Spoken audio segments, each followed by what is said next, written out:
अस्सलाम वालेकुम। Lecture 19 start करते हैं जी। कैफ 1 FAR 1 का यूएल का नोट मैंने पिछली क्लास में जरा गुस्से में आके नहीं बनाया क्योंकि बच्चों ने कम बनाया हुआ था। ठीक है, तो बाहर ये यूएल का नोट आपका आज भी होमवर्क में चला गया, लेकिन जाहिर है उस जैसा ही मिलता जुलता केएल का नोट था वो मैंने बना दिया था पहले भूले से, वरना वो भी ना बनाता। तो खैर केएल का नोट बनाएंगे, फिर क्वेश्चन 69 59 ये नोट बनाने हैं, और 64 का भी 69 का भी 59 तीन नोट बनाएंगे हम। फिर फैम वाला सवाल आपको हैंडआउट में दिया है, इसको मैंने कुछ काटा वाटा करके कुछ आपके काबिल कर दिया है, ठीक है, कि जिसको आप ट्राई कर सकें। बाकी ये सवाल मैंने कल मुकम्मल सॉल्व करना है क्लास में, ठीक है ना। ये हमारा आज का प्लान होगा। तो सबसे पहले हम क्वेश्चन 59 का नोट बनाते हैं, जो पीपीई का नोट हमसे रिक्वायर किया गया था 31 दिसंबर 18 तक। ठीक है जी। अच्छा देखें जी, मैंने आपसे ये कहा था कि सबसे पहला काम आपने क्या किया करना है, आपने ये फॉर्मेट बना लेना है। ठीक है, ये फॉर्मेट में कुछ मुश्किल बात नहीं है, कल वाला फॉर्मेट ही है। ठीक है, नई चीज जो एंड में पड़ी थी वो मैं मिटा के दोबारा लिख देता हूँ जी। मैंने आपको कहा था एसेट के अकाउंट के अंदर अगर कॉस्ट मॉडल है तो चार नॉर्मल चीजें होती हैं। कौन कौन सी? Opening, addition, disposal, closing. Cost model हो तो अक्यूमुलेटेड डेप्रिसिएशन अकाउंट के अंदर चार ही नॉर्मल चीजें होती हैं: ओपनिंग, डेप्ट and expense for the year, disposal जो डेबिट साइड पे आता है, और क्लोजिंग। ठीक है, हाइब्रिड वालों आवाज तस्वीर सही है? ये हाइब्रिड 2 के अंदर, हाइब्रिड 2 के अंदर कोई प्रॉब्लम तो नहीं आ रही? तस्वीर आ रही है सही? जरा चेक कराएं यार जाके, ये उनसे पूछे कोई मसला है तो उसको हल कर लें प्लीज काइंडली। अच्छा जी, चार चार नॉर्मल चीजें कब? जब कॉस्ट मॉडल हो। फिर मैंने आपसे कहा था अगर रीवैल्यूएशन मॉडल यूज हो रहा हो, अगर रीवैल्यूएशन मॉडल यूज हो रहा हो तो एसेट के अकाउंट के अंदर दो नई चीजें आ जाती हैं, एक ट्रांसफर और दूसरा सरप्लस या लॉस की रिकॉर्डिंग। वही जो दो काम हम रीवैल्यूएशन के दिन करते थे, ठीक है, और एक्सप्रेशन के अंदर वही ट्रांसफर वाला दूसरा इंपैक्ट आ जाता है। ठीक है, तो फिर नोट मुकम्मल हुआ था हमारा ट्रांसफर और रीवैल्यूएशन एसेट अकाउंट वाली साइड पे आ गया। एसेट अकाउंट किस सेक्शन में आ गया था? ये ग्रॉस कैरिंग अमाउंट क्या है? ये एसेट अकाउंट है। एसेट अकाउंट को स्टेटमेंट फॉर्म में यहां बना रहे हैं, और एक्यूमुलेशन जो है इसके अंदर सिर्फ ट्रांसफर। और फिर ये तीन चीजें मैंने कहा था, अच्छा क्लोजिंग और क्लोजिंग को नेट करें तो बुक वैल्यू आती है, और ये तीन चीजें मैंने कहा था आपने लिख लिया करनी है हर जो है वो नोट के अंदर। ठीक है, अब ये मैक्सिमम चीजें हैं जो इस पीपीई के नोट के अंदर आ सकती हैं, इससे ऊपर कुछ भी नहीं है। यानी अगर मैं यहाँ पे 10 सवाल भी करूं पीपीई के नोट वाले, तो वो 10 के 10 सवाल इस फॉर्मेट के अंदर, मतलब लाइन आइटम्स यही रहेंगे, पड़ जाएंगे। हाँ ये हो सकता है कि यहाँ पे चूंकि एक ही एसिड के लिए है, मल्टीपल एसिड्स के लिए आए तो मल्टीपल कॉलम्स आ सकते हैं, बस बात समझ रहे हैं? तो ये मैक्सिमम है। तो जब भी पीपीई का नोट आपने बनाना है पर्चे के अंदर, सबसे पहले आपने ये फॉर्मेट बनाना है। इस फॉर्मेट के अंदर क्या है जी? कंपनी का नाम, नोट्स टू द फाइनेंशियल, क्योंकि इस सवाल में कंपनी का नाम नहीं था। ठीक है, notes to the financial statement for the year ended 31 December 2018। ठीक हो गया जी। फिर उसके बाद क्या है, किस चीज का नोट बना रहे हैं जी? प्रॉपर्टी प्लांट एंड, कोई भी नंबर लगा सकते हैं, 1 2 3 4 10 15 जो भी लगा लें, एक नंबर भी लगा सकते हैं। ठीक है, तो प्रॉपर्टी प्लांट इक्विपमेंट का नोट है। फिर ग्रॉस कैरिंग अमाउंट यानी एसेट का account, opening, addition, disposal, transfer, revaluation और क्लोजिंग। एक्यूमुलेटेड में ओपनिंग, ट्रांसफर, डेप्रिसिएशन, डिस्पोजल और क्लोजिंग, इन दोनों का नेट बुक वैल्यू। इसके बाहर कोई और लाइन आइटम नहीं होगा, ये मैक्सिमम। ठीक है, ये पहले बना लेंगे ना तो चाहे सवाल के अंदर, हाँ जी पॉज करें जी। अच्छा जी, तो मैं ये कर रहा था कि ये फॉर्मेट जब आप बना लेंगे उसके बाद सवाल देखें, सारे का सारा आपको आता हो, ये जरा मुमकिनात में से नहीं है। ठीक है ना, हर सवाल में एक आधी एडजस्टमेंट ऐसी जरूर होती है जिसकी आपको समझ नहीं, जो उससे पहले कभी नहीं आई होती। उससे तो हमें कोई सरोकार भी नहीं होता। हमारा तो मकसद है जो 70-80% सवाल हमें आता है वो सही हो। हर सवाल 60-70 बल्कि 70 से 80% तक हर सवाल आपको आता होता है, वो कर सकते हैं आप। ठीक है, तो जो एक एडजस्टमेंट मुश्किल होती है उसका तो हिसाब वही है, लग गई तो रोजी, ना लगी तो रोजा। ठीक है ना, वो हो जाए पर्चे में तो अल्हम्दुलिल्लाह, ना भी हो तो हमें कोई उसकी टेंशन लेने की जरूरत नहीं है। वो 70% हर सवाल सही करते जाओ, सारे सवाल 70% सही कर लो आप, तो आप पास हो। ठीक है ना, तो ये मैं कहना चाह रहा हूं कि ये फॉर्मेट बन जाए तो आपका 60-70% सवाल, इस नोट का जो सवाल के मार्क्स हैं वो 60-70% कहीं नहीं गए। एक एवरेज बच्चा भी उनको ले सकता है। तो सबसे पहला काम क्या करेंगे, ये फॉर्मेट बनाएंगे। ठीक है, अब उसका फायदा ये होता है कि जो फिगर्स जरूरी होती हैं, ठीक है, वो एक एक करके मिलती जाती हैं। जो मिल जाएंगी यहां पहुंच जाएंगी, उसके मार्क्स हमें मिल जाएंगे। जो फिगर नहीं मिलेगी, गलत पहुंचेगी, उसके मार्क्स कट जाएंगे, कोई मसला नहीं। मैक्सिमम मार्क्स यहां से आप स्कोर कर सकते हैं। यहां तक कोई मसला? अच्छा, अब अगली बात, सबसे अहम बात, नोट किस साल का बना रहे हैं? 31 दिसंबर 18 का। इसमें ओपनिंग बैलेंस किस दिन का होगा? यकम जनवरी 18 का एसेट अकाउंट का भी और एक्यूमुलेटेड डेप्रिसिएशन अकाउंट का भी। ठीक है, अब ये ओपनिंग बैलेंस निकालना है तो कभी भी यकम जनवरी 18 पे खड़े होकर आपने नहीं निकालना। इसके लिए आप क्या करेंगे, एक कदम पीछे जाएंगे, रात 12 बजे से पीछे जाएंगे तो 31 दिसंबर 17 आ जाएगा, ऐसे ही है ना। तो आपने हमेशा ये ओपनिंग निकालने के लिए आपने क्या करना है, आपने यकम जनवरी 18 पे कभी भी नहीं निकालना, उससे बड़ी गलतियां होंगी। मुझे पता है इस सवाल के लेजर्स आपने बनाए हुए थे तो उससे देख के आपने नोट बनाया है ना, कितने बच्चों ने लेजर से देख के नोट बनाया।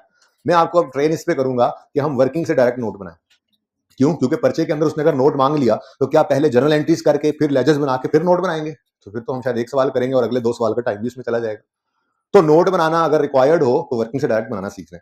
तो जब डायरेक्ट बनाने की कोशिश करेंगे तो जो बच्चा यकम जनवरी 18 पे खड़े होकर ओपनिंग निकालेगा वो इसमें बहुत ज्यादा चांसेस हैं कि गलती कर देगा, गलत फिगर्स उठाएगा। ठीक है, तो हमेशा पक्का उसूल जिंदगी का बना लें कि आपने यकम जनवरी 18 पे अगर ओपनिंग बैलेंस निकालना है तो कभी भी उस दिन खड़े होकर नहीं निकालेंगे, बल्कि एक दिन पीछे आए। पिछले साल का क्लोजिंग क्या है जी, 31 दिसंबर 17। इस पे आके ये आप खड़े हैं, इस पे आगे खड़े हो जाए। ठीक है जी, ये आप खड़े 31 17 के ऊपर। ठीक है, यहां खड़े होकर आपने क्लोजिंग बैलेंसेस निकालने हैं। क्या निकालने हैं जी? जो क्लोजिंग बैलेंसेस निकालेंगे आप वो ये इस साल के क्लोजिंग जब अगले साल के ओपनिंग बन जाएंगे। ठीक है, अब क्लोजिंग बैलेंसेस निकालने हैं आपने एसेट अकाउंट के और एक्यूमुलेटेड डेप्रिसिएशन अकाउंट। ठीक है, आप क्या करेंगे, आप सबसे पहले क्वेश्चन एक रेज करेंगे। कोई साथ नोट ना करे, मैं बाद में टाइम दे दूंगा। ठीक है, सबसे पहले क्वेश्चन रेज करेंगे। वो क्वेश्चन क्या है, मैंने पिछली क्लास में पूछा अंग्रेजी में लिखूं या उर्दू में, उर्दू में, मैंने उर्दू में लिख दिया। ठीक है, वो सवाल क्या है, हम सवाल से जाके पूछेंगे क्या ये एसेट, ये मैंने क्या लिखा है, क्या लिखा है, ये मैंने क्या लिखा है, ये मैंने क्या लिखा है, मैं पूछ रहा हूं ये मैंने क्या लिखा है, तो क्या लिखा है, ठीक है क्या ही लिखा है, क्या ये एसेट, पकड़ना जरा भाई, एंड वाले नजर आ रहा है ये क्या लिखा है, क्या, अच्छा जी, क्या ये एसेट 31 दिसंबर 17 या इससे पहले, ये एसेट 31 दिसंबर 17 जिस डेट पे मैं खड़ा हूं, ठीक है, ये एसेट 31 दिसंबर 17 या उससे पहले कभी रीवैल्यू हुआ, कभी रीवैल्यू हुआ है। अच्छा, अब इसके 2 पॉसिबल आंसर्स हुआ करेंगे, या तो ये इस डेट से पहले, इस डेट को ऐसे पहले कभी रीवैल्यू हुआ करेगा या नहीं। ठीक है, अब ये सवाल पूछने के बाद मैं एसेट अकाउंट और मैं क्लोजिंग बैलेंसेस किसके निकालना चाह रहा हूं, एसेट और एक्यूमुलेटेड डेप्रिसिएशन। तो अगर मैं एसेट अकाउंट की बात करूं तो सवाल क्या पूछा मैंने अभी, क्या ये एसेट 31 दिसंबर 17 या उससे पहले कभी रीवैल्यू हुआ है।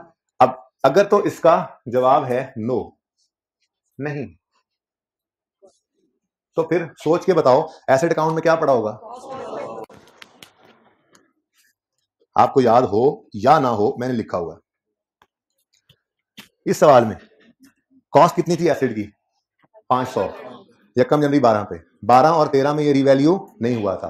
फिर यकम जनवरी 14 वाले साल में पहले दिन एसेट रीवैल्यू कितना हो गया था, 800। ये लेजर पहले भी आपके सामने ऐसे आया था, मैंने ऐसे करके लिखा था, रखा था और मैंने बोला था, ये देखो कलर भी लिखे हैं, कलर भी लगे हैं अलग अलग के, 12 और 13 में एसेट रीवैल्यू नहीं हुआ तो एसेट अकाउंट में क्या नजर आ रहा है, कॉस्ट। और जब एसेट रीवैल्यू हो गया तो एसेट अकाउंट में क्या नजर आने लग गया, रीवैल्यूड अमाउंट।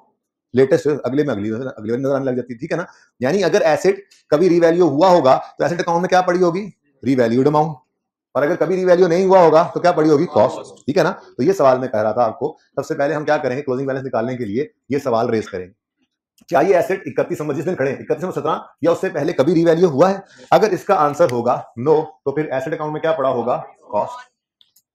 ठीक है, और अगर इस सवाल का जवाब होगा यस, यानी हाँ, क्या होगा जी, जी करते हैं, बदतमीजी ना करें, हाँ जी जी जी। इस सवाल का जवाब, पिछली क्लास में मैंने हाँ लिखा था, फिर बच्चों ने कहा सर अच्छा नहीं लगता, अच्छे बच्चे हैं ना वो लोग, ठीक है, तो उन्होंने कहा सर जी कर दें, हम कैसे कहें आपको हाँ।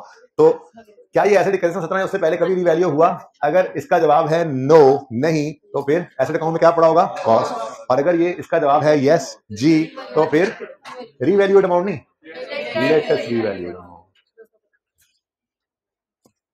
ठीक हो गया जी। अब ये सवाल का जवाब ढूंढने के लिए हम सवाल के पास जाया करेंगे।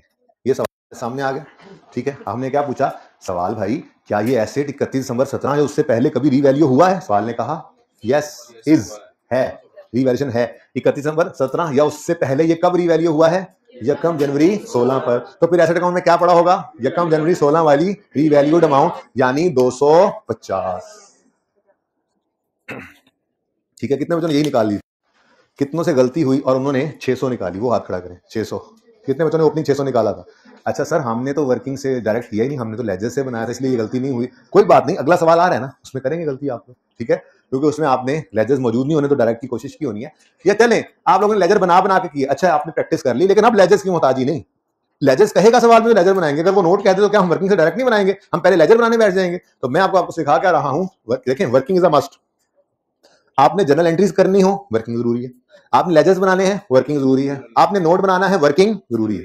ठीक है ना, तो वर्किंग इज अ मस्ट। अब वर्किंग तो लाजमी करनी है, ठीक है ना। अगर सारे काम डायरेक्ट, देखो मैंने लेजर्स बनाए, वर्किंग तो आसानी से हो जाते, ठीक है, जर्नल एंट्रीज आसानी से हो जाती थी। हमने जर्नल एंट्रीज बगैर लेजर के देखे डायरेक्ट वर्किंग से करने की कोशिश की थी, मैंने बहुत कुछ सिखाया था, इसी की बुनियाद बना रहे थे। आज हम क्या सीख रहे हैं? नोट को ही डायरेक्ट वर्किंग से बना लिया करेंगे, ठीक है। तो बड़ा अहम सवाल है ये, क्या ये एसेट 31 दिसंबर 17, बल्कि पहली बात दोबारा रिवाइज करके आए, नोट किस साल का बना रहे हैं? 31 दिसंबर 18 का। ओपनिंग चाहिए किस दिन? यकम जनवरी 18 पे। कभी भी यहां खड़े होकर कैलकुलेट नहीं करना, एक दिन पीछे आएंगे, 31 दिसंबर 17 पे खड़े होकर हम ये सवाल रेज करेंगे, क्या ये एसेट 31 दिसंबर 17 या उससे पहले कभी रीवैल्यू हुआ? अगर इसका जवाब है यस नो, तो फिर क्या होगा? एसेट अकाउंट में पड़ा हुआ कॉस्ट। और इसका जवाब अगर यस है तो लेटेस्ट रीवैल्यूड अमाउंट। अब हमारे सवाल को हम जब देखते हैं, सवाल को ये पूछते हैं ना कि क्या ये 31 दिसंबर 17 या उससे पहले कभी रिवैल्यू हुआ है, तो सवाल का जवाब आया हाँ जी हुआ है। किस दिन हुआ है? ये यकम जनवरी 16 को हुआ है। हमने कहा इसका मतलब एसेट अकाउंट में यकम जनवरी 16 वाली रीवैल्यूड अमाउंट पड़ी होगी, यानी 250। ठीक है, तो ये 250 31 दिसंबर 17 का क्लोजिंग बैलेंस है एसेट अकाउंट का। ठीक है, अगर ये 31 दिसंबर 17 का क्लोजिंग है तो फिर यही यकम जनवरी 18 का ओपनिंग बनेगा। ठीक है, 250 डन। अब यही सवाल अक्यूमुलेटेड डेप्रिसिएशन अकाउंट का बैलेंस भी हमें देगा। दूसरी चीज हमें क्या चाहिए? अक्यूमुलेटेड डेप्रिसिएशन अकाउंट का बैलेंस। अब अगर मेरे प्यारे बच्चों, पागल खानों, ये एसेट 31 दिसंबर 17 या उससे पहले कभी रीवैल्यू नहीं हुआ, यानी इसका आंसर अगर क्वेश्चन का नो है, तो फिर अक्यूमुलेटेड डेप्रिसिएशन अकाउंट के अंदर डेप्रिसिएशन पड़ी होगी डेप्रिसिएशन फ्रॉम, बोलो, date of purchase till 31 December 17। ठीक है, और अगर ये एसेट खुदा ना खास्ता कभी 31 दिसंबर 17 या उससे पहले हाँ जी रीवैल्यू हुआ है, तो फिर एक्यूमुलेटेड डेप्रिसिएशन अकाउंट के अंदर पड़ी होगी depreciation from date of latest revaluation till 31 December 17। ठीक हो गया जी? सही है। अब सवाल तो वही हुआ है, ये 31 दिसंबर 17 या उससे पहले रीवैल्यू हो चुका है, तो अगर रीवैल्यू हो चुका है तो किस दिन हुआ है? यकम जनवरी 16 पर। तो फिर एसेट अकाउंट के अंदर पड़ी होगी डेप्रिसिएशन यकम जनवरी 16 से 31 दिसंबर 17 तक।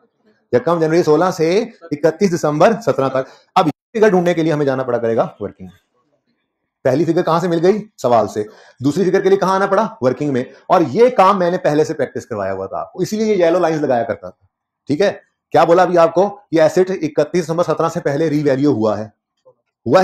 कब हुआ है? यकम जनवरी 16 पर। तो फिर अक्यूमुलेटेड डेप्रिसिएशन अकाउंट के अंदर डेप्रिसिएशन पड़ी होगी यकम जनवरी 16 से 31 दिसंबर 17 तक, यानी इन दो येलो लाइंस के दरमियान वाली, क्योंकि इस दिन तक की तो ट्रांसफर होकर नील हो जाती थी ना। ठीक है, तो अगर ये एसेट 31 दिसंबर 16 से पहले 17 से पहले कभी रीवैल्यू हुआ है, तो कब हुआ है? यकम जनवरी 16 पे। तो फिर अक्यूमुलेटेड डेप्रिसिएशन अकाउंट के अंदर क्या पड़ा होगा? यकम जनवरी 16 से 31 दिसंबर 17 तक की डेप्रिसिएशन, और वो डेप्रिसिएशन कितनी है जी? 16 और 16 32। 16 और 16 32। तो लेजर से कभी नहीं देखना, हमने लेजर बने हुए हैं, मैं नहीं देख रहा हूं। ठीक है, डायरेक्ट बनाएंगे। तो 32 क्या है जी? इसका जवाब क्यों? क्योंकि इसका जवाब यस आया है, तो डेट ऑफ लास्ट रीवैल्यूएशन यानी यकम जनवरी 16 से 31 दिसंबर 17 तक की डेप्रिसिएशन यहां इकट्ठी हुई पड़ी है, वो कितनी है? 32। तो ये 32 क्या है जी? ये 31 दिसंबर 17 पर अक्यूमुलेटेड डेप्रिसिएशन अकाउंट का क्लोजिंग बैलेंस है। तो अगर ये 31 दिसंबर, ऐसे पर्चे में बैठ के लिखने लग जाना, ये ज़बानी किया करेंगे, ये तो आपके लिए लिख रहा हूं, आप आज नोट कर लोगे, एक दो बार फिर बोल भी दूंगा, उसके बाद सिर्फ बोल दिया करेंगे पर्चे में, ये नहीं, पर्चे में बस दिमाग के अंदर ये सारी बातें चला के हमने क्लोजिंग को जो है वो ओपनिंग की जगह पे लिख दिया करना है। ठीक है ना? बहरहाल ये 32 क्या है जी? 31 दिसंबर 17 पे अक्यूमुलेटेड डेप्रिसिएशन का क्लोजिंग बैलेंस। तो अगर ये 31 दिसंबर 17 का क्लोजिंग है, तो यही यकम जनवरी 18 का ओपनिंग। आधे से ज्यादा काम हो गया है इस नोट का। मुश्किल काम यही होता है जिसमें गलती हो सकती है, इसके बाद तो बिल्कुल आसानियां ही आसानियां। यहां तक कोई मसला है तो पूछे। आपके अलावा है किसी को कोई मसला? आपको है? नहीं पूछना, नहीं पूछने हैं, पूछने ही नहीं, इजाजत ही नहीं है आपको। अभी नहीं, थोड़ी देर में जी। यहां तक कोई मसला? बाकियों को कोई मसला नहीं है? ठीक है जी। अब ये साल शुरू करते हैं ऑफिशियली, 18 वाला साल शुरू करना है। 18 वाले साल में क्या हो रहा है? साल के पहले ही दिन एसेट क्या हो रहा है? रीवैल्यू। ठीक है। अब रीवैल्यूएशन के दिन क्या करते थे? ट्रांसफर की एंट्री क्या थी? एक्यूमुलेटेड डेप्रिसिएशन डेबिट यानी माइनस, और एसेट क्रेडिट यानी वो भी माइनस। ठीक है, जमाइयां ले लो तुम, फिर तुम्हें समझ नहीं आती जी। तो 32 रुपए देखो सामने नजर आ रही डेप्शन। वर्किंग में जाने के लिए नोट बना रहे हैं, ओपनिंग निकाल लिया, अब ये अवेलेबल है। ठीक है, तो 32 डेबिट कर दो एक्यूमुलेटेड डेप्रिसिएशन अकाउंट में से, और क्रेडिट कर दो एसेट अकाउंट में। ठीक हो गया? सही है, डन। उसके बाद हो गया एसेट रीवैल्यू? नहीं, अभी ट्रांसफर हुआ है। अब अगला काम करें, सरप्लस या लॉस की रिकॉर्डिंग। सरप्लस है कि लॉस है? एसेट। देखें, बड़ी इंपॉर्टेंट बात,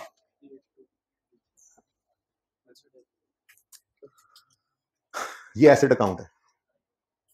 ठीक है, कॉस्ट अलग, एक्यूमुलेशन अलग नहीं है, बुक वैल्यू पे है, पर ये एसेट है, और ये रीवैल्यूएशन सरप्लस, और ये प्रॉफिट एंड लॉस। कल क्या लिखवाया था आपको? पीपी का नोट तो कुछ भी नहीं है, ये तो बस एसेट और एक्यूमुलेशन अकाउंट को स्टेटमेंट फॉर्म में लिखने का नाम है। क्या मैंने ऐसा कुछ लिखा था कि रीवैल्यूएशन सरप्लस को स्टेटमेंट फॉर्म में लिखने का नाम है, या प्रॉफिट एंड लॉस को? नहीं। इसका मतलब नोट जो है पीपीई का, उसके अंदर सिर्फ दो ही अकाउंट्स आते हैं, एसेट और एक्यूमुलेटेड डेप्रिसिएशन, जो हमारी वर्किंग में सिर्फ इस लाइन से डिनोट हो रहे होते हैं, बुक वैल्यू वाली लाइन से। ये दोनों हमारे एसेट का अकाउंट नहीं है, एक्यूमुलेशन का अकाउंट नहीं है। फिर रियल सरप्लस का लेजर बनता नहीं है? बिल्कुल बनता है। वो बनेगा, वो शो कहां होता है? इक्विटी में।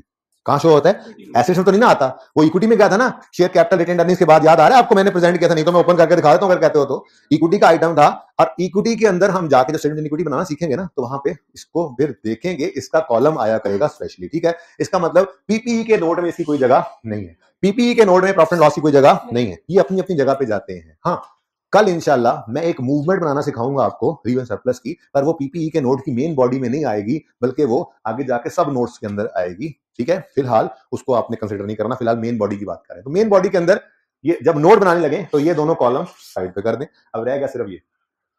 ठीक है, ये बात इतनी लंबी क्यों की मैंने? मैं कह रहा हूं आपको सरप्लस या लॉस जो आया है उसको रिकॉर्ड करना है। ठीक है, अब एसेट अकाउंट में, यार ये थोड़ा सा तेज करवा दें भाई। एसेट अकाउंट में 382 क्या हो रहा है? बढ़ रहा है, यानी डेबिट हो रहा है। तो एसेट अकाउंट को 382 से जाकर कर देंगे डेबिट। अब क्रेडिट मेरी बला से रीवन सरप्लस हो रहा है, मेरी बला से प्रॉफिट लॉस हो रहा है, जाए भाड़ में, हमें इससे क्या? हम इस वक्त इंटरेस्टेड हैं पीपीई का नोट बनाने में। छोड़ दो मोबाइल को, हम इस वक्त इंटरेस्टेड हैं पीपीई का नोट बनाने में। तो पीपीई का नोट जो है उसमें सिर्फ एसेट और एक्यूमुलेशन आते हैं, और वो हमारे इस कॉलम में पड़े हुए हैं नेट होकर। तो इसका मतलब एसेट अकाउंट ने 382 से क्या होना है? डेबिट। क्रेडिट किधर होना है? फिलहाल मैं इसमें इंटरेस्टेड नहीं हूं, मेरा पीपीई का नोट इसके बगैर भी पूरा हो जाएगा, मेन बॉडी नोट की। ठीक है, तो फिर पहला काम क्या किया हमने? ट्रांसफर। क्या काम किया जी? पहला transfer, accumulated debit, asset, credit. Next step क्या है जी? सरप्लस या लॉस की रिकॉर्डिंग है। क्या आ रहा है? सरप्लस या लॉस? बस एसेट के कॉलम में 382 क्या हो रहा है? ऐड यानी डेबिट, तो यहां पे आकर लिख दो 382। ठीक है जी, और ये लो जी, बस क्रेडिट कहां हुआ? हमें इससे क्या? रीवैल्यूएशन सरप्लस लॉस लिखने की भी जरूरत नहीं है, पॉजिटिव आ रहा है तो मतलब सरप्लस है। ठीक है, ये पॉजिटिव लिखा है ना मैंने 382, अगर लॉस होता तो मैं माइनस लिख देता।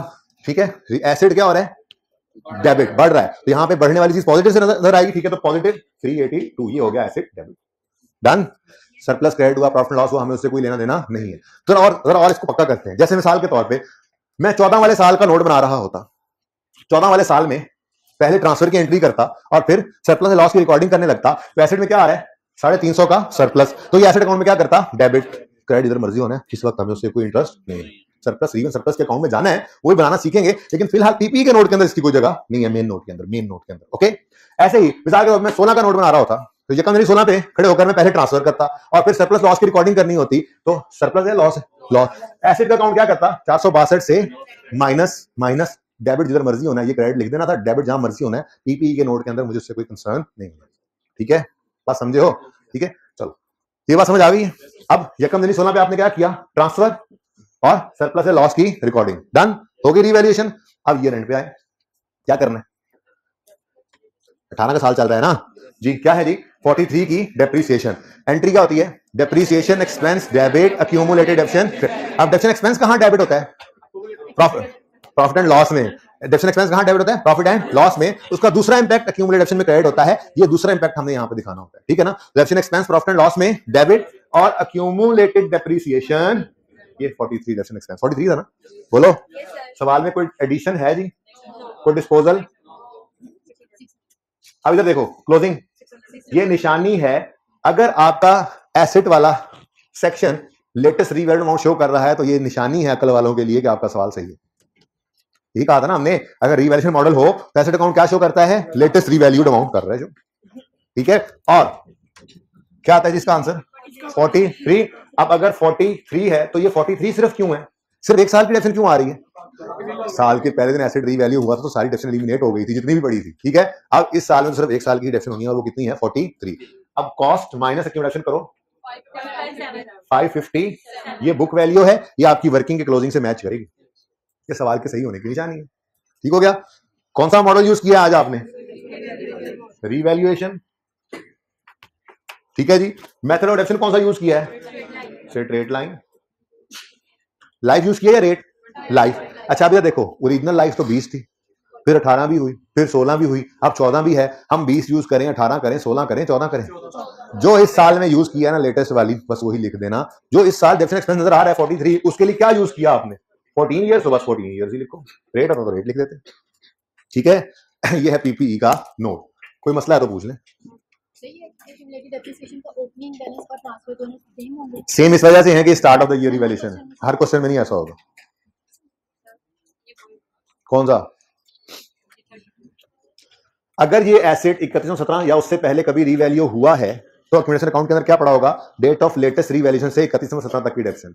तो ये एसेट रीवैल्यू हुआ था यकम जनवरी 16 पे, तो यकम जनवरी 16 से 31/17 तक यहां पर पड़ी होनी चाहिए। और वो हमने सवाल में यहां से देखी तो थी, यकम जनवरी 16 से 31/17 के दरमियान जो डेप्शन है वो 16 और 16 32 है, तो यही आ रही, ठीक है। सवाल करो, अगर मुझे रेलेवेंट लगा तो जवाब दूंगा। मुझे यहाँ मैंने डेटर से लेजर से ही बनाया, तो मुझे अभी फ्रीक्वेंट हाँ वो करना है फ्रीक्वेंट, और इसी क्लास में करना है अभी कोशिश करके। अच्छा जी,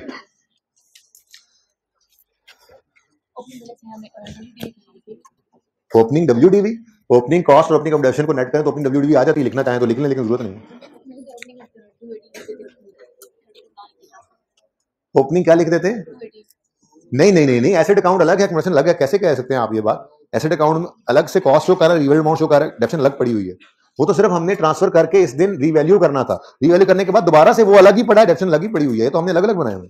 बुक वैल्यू पे तो नहीं बनाना कभी भी, बुक वैल्यू पे लेके जाना है और फिर फौरी तौर पे रिवैल्यू करके उसको रिवैल्यूड अमाउंट पे रख लेना है, डेप्शन फिर अलग है। अच्छा जी सुने, ये ट्रांसफर है और ये डेप्रीसिएशन है। मैंने कल फॉर्मेट में भी ऐसा ही किया और आज पहले सवाल में भी ऐसा ही किया कि ओपनिंग के बाद पहले ट्रांसफर लिखा फिर डेप्रीसिएशन। क्या हमेशा ऐसे ही करना है? स्टैंडर्ड में कोई ममानियत नहीं है, आप तरतीब जो मर्जी कर लें। ओपनिंग के बाद आप ट्रांसफर लिख लें, फिर रिवर्जन लिख लें, फिर एडिशन लिख लें, फिर डिस्पोजल, कोई मसला नहीं है। आप ओपनिंग के बाद पहले डेप्शन लिख लें, फिर डिस्पोजल लिख लें, फिर ट्रांसफर, कोई ममानियत नहीं है, कोई तरतीब जरूरी नहीं है। लेकिन आप लोगों के लिए एक छोटी सी टिप है, एक जुगाड़ है, एक फायदे की चीज है जिससे आपको थोड़ा आसानी हो जाए करेगी सवालों में। वो जुगाड़ अपने पास लिख लें, यहाँ पे स्टार लगाएं और सफे के टॉप पे आप लिखें एक जुमला कि अगर start of the year revaluation हुआ करेगी, अगर revaluation start of the year होगी, अगर revaluation start of the year होगी तो एक्यूमुलेटेड डेप्शन एक्डेप, तो एक्डेप एक्यूमुलेटेड डेप्शन पूरा ना लिखना, टाइम बचेगा।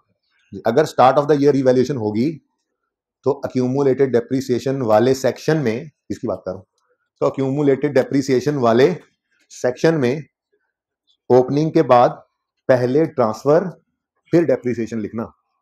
तो अक्यूमुलेटेड डेप्रीसिएशन वाले सेक्शन में पहले ट्रांसफर फिर डेप्रीसिएशन लिखना।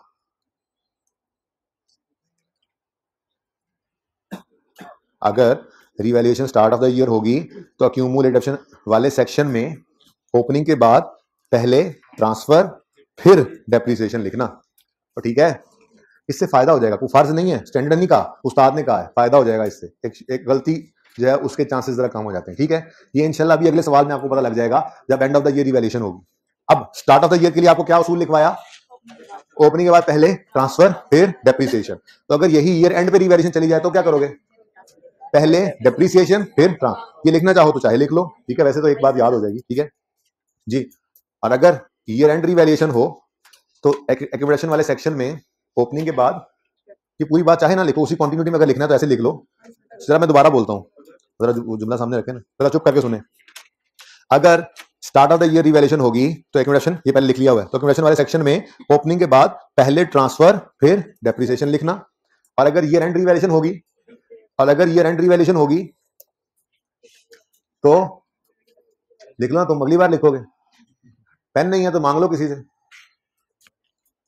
अजीब आदमी यार, कब से बैठो मुंह उठा के, दो यार इसको पेन भाई, कोई ग्वांडी वांडी। और अगर ईयर एंड रिवैल्यूएशन होगी तो पहले डेप्रिसिएशन फिर ट्रांसफर लिखना, पहले डेप्रिसिएशन फिर ट्रांसफर लिखना। ओके, ये थोड़ी देर फायदा पता लग जाएगा। यार दे दो इसको पेन भाई कोई जी। क्लास में भाई साहब क्या करने आए हैं आप, एंजॉय करने आए हैं? वो कल एक भाई आए थे पहला दिन, वो कहाँ गए, किधर है वो? हाँ, टोपी उतार के छुपने की कोशिश कर रहे हो, ऐसे कैसे छुपोगे? कुछ समझ, तुम मिलने ही आए मुझे क्लास के बाद? खड़े हो जाओ, खड़े हो जाओ, खड़े हो जाओ। ये देखें जी, ये मैंने से कहा था कल मिलने आए, मिलने नहीं आया मुझे। आ जाओगे हैं अभी फौरन क्लास के बाद मेरे साथ साथ बैठ जाओ। हाँ जी, अब अगला सवाल करते हैं, ईयर एंड रिवैल्यूएशन वाला।